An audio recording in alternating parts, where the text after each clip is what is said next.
Corey's going to do the whole thing. Yeah. He says we're making 22 grand on this job, so I'll still make a fortune.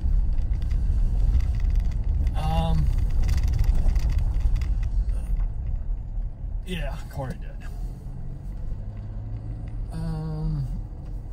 Do you want me just to head straight down to Trenton to work with Kiara, or should I just go ahead?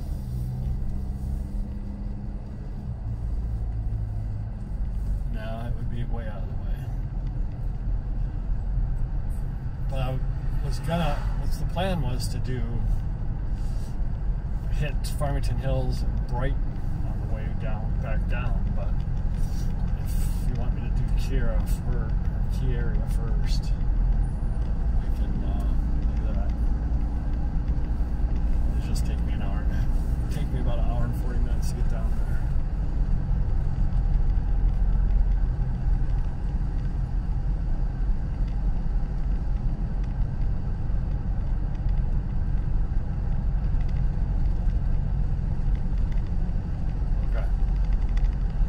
Alright, I'll do the Brighton ones and 2 Farmington Hills ones, and head down there.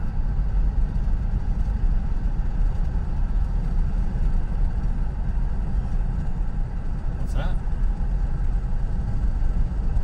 Alright.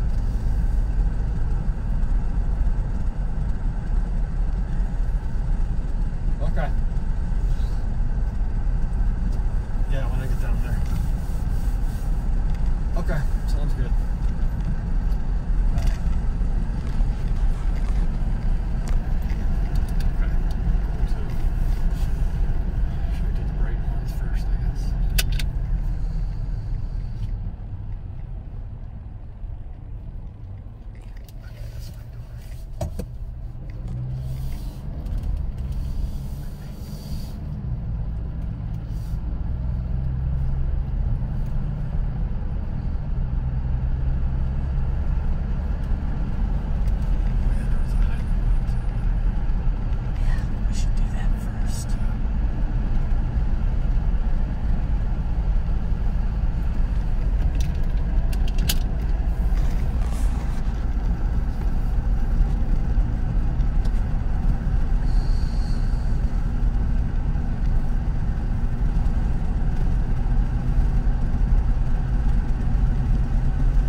Jamie is on our website, whether it's Matt Patricia calling in, which was unbelievable. It makes me look differently at him as a man, and Stoney, your heartfelt tribute, and just from every sports team that said something about him, and just everything that we could do to honor Jamie is on our website, 971theticket.com right now. And so if you didn't get a chance to listen yesterday or see anything, and it was just, it was actually really powerful stuff. It just showed you how much of an impact Jamie had on all of us, whether or not you knew him, whether or not you met him, whether or not you were by his side. I mean, he had a big impact on you. And, you know, it's kind of funny, you never notice that stuff right off the bat, but you sure do when you're gone. And boy, did he really, really affect a lot of people in a good and great way, and me in particular. It's unbelievable. And when you say, and you know, look, we all love him and the people here, so, you know, our tributes and things are kind of expected, but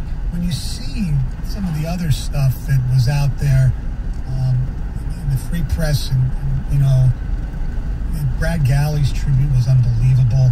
Mm-hmm. There was a lot of stuff. Sean Windsor wrote a column today where, about he lost his brother-in-law this weekend and compared him to Jamie. And as I mentioned earlier, the Free Press has a list of notable sports deaths. And it starts with David Stern, Kobe Bryant, all these other, and Jamie's up there with them. And it's like, oh my God, that's when I was, wow, this is incredible. Yeah, it really is something else. And, I have a weird sense of humor just like Jamie, and I think that's why, him and I kicked it off so well, because it's stuff that we could say to one another and just have fun at our own expense, mm-hmm. or whatever it might be, you know what I mean? And that's what makes somebody truly special in my eyes, that when you can pick on yourself and you're also able to take it, when we make jokes at his expense or whatever it might be, you know what I mean?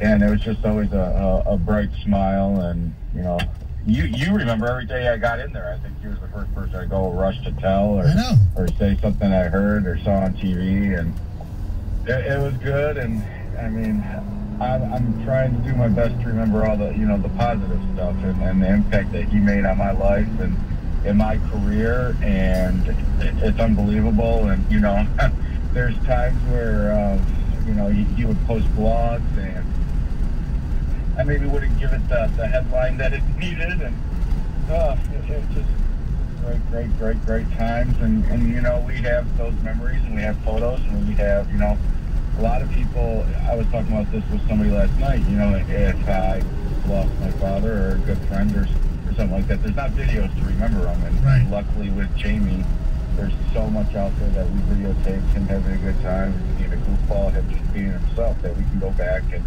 and watch and remember and listen, and that's what's really special to me. By the way, Evan, you would love this. I know Jamie would too, even though I didn't know about it. Sitting at dinner last night, my wife is Eaglefoot. I mean, and she explained it. Actually, we explained it to the kids, and they laughed. It's so good. I know. From the moment that little cart got moved in the back because somebody with the last name Stone may or may not have taken a lot, boy, did Jamie get a kick out of that. And just the random photos we get, or just random things we see on TV, and it's just it's a remarkable human being. And it's crazy. I was telling Wojo last night, he was asking me about the response that was going on online. And usually with any person, you can see something negative from some clown, right? Especially in this day and age with Twitter. Yeah. And I didn't see one thing, whether it was a ticket text or anonymous, or there was nothing. And that's remarkable to me. Yeah. It's unbelievable. And I mean, that just speaks to the kind of person he is, you know what I mean? Yeah, like, absolutely. Nobody, and it's awesome. It is unbelievably awesome. And it makes you look at things completely different. And by the way, hearing Don Swindell calling, holy cow, huh? Yeah, he could have still been talking if we wanted. I know. How about it? He gave his resume before you started talking about Jamie. I didn't know anything. What's your credentials, Evan? You got to give your credentials before you come on this show. You know what? I have to always be grateful, because Don Swindell is the person that gave a start to a young 21-year-old me. So I will always have a soft spot in my heart for Don. Me too. And he didn't give me a direct start, but he helped me learn how to become creative and do bits and things like that and edit. And he's a one-of-a-kind. And they actually showed that he could freshen it up there by doing the Fouch. I know. The fact that he's still sitting there doing impersonations for who knows who. Oh, that's just so good. And I know we're supposed to talk about the website and everything along those lines, but you know what?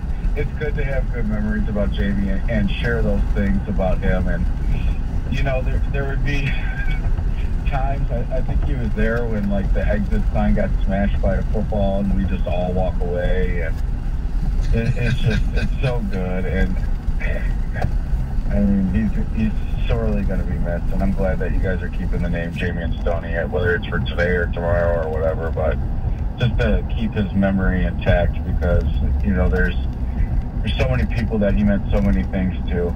And I mean, I know I start rambling when I talk about him, because over the 8 years that I knew him, he instantly treated me like family. And then you know, the more and more I got to know him and the more and more fun that we had, you know, there was one time that we went out to the Clausen Steakhouse. There's a bigger group of us, and our boy Will Birchfield was there too, and there must have been an 85 to 90-year-old lady that was dancing on the dance floor, and he pushed Will so hard to go on that dance floor and dance with her, and he loved that scene so much. And then the next day when he sent us a text of some weird top that it looked like she was wearing, like laid on a bed, and asking if he went home with her. And I mean, it's just little things like that, you know what I mean? Like he would push us to go above where our comfort level was, but never in a bad way, you know what I mean? Mm-hmm. I drove in today, and there's a bouquet of flowers and 2 baseballs against the wall here, outside. Isn't that awesome? Yeah. Isn't that awesome?